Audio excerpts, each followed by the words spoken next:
Mga kaibigan, para pa ito sa mga taong matagal nang hindi umuwi ng Southern Leyte. Ito po na po ang Maasin City ngayon. At marami rin namang pagbabago dahil ditong plaza na ito ay noon ay marami pa itong mga puno. Ngayon nilinis nila at saka puro simento na po ang nasa harapan mo, at marami na pong mga kabataan na naglalaro sa harapan ng katedral ng Maasin Southern Leyte. At ito nga po mga kaibigan,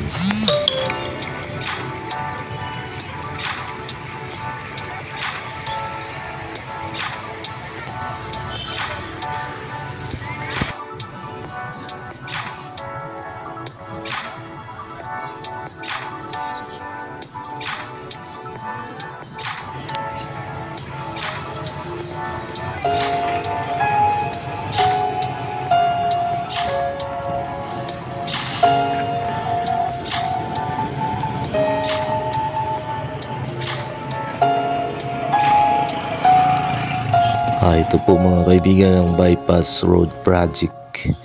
Matagal na po itong inumpisan mga kaibigan, kaya lang naantala ito noon isang malakas na bagyo ng Udit. Kaya ito ginawa nila uli. Marami pong mga iba na nasira, at saka kaya po tumagal po itong project na ito. Halos po ilang taon na po ito mga kaibigan. Nag-upisa po ito noong presidente pa si Ninoy Aquino.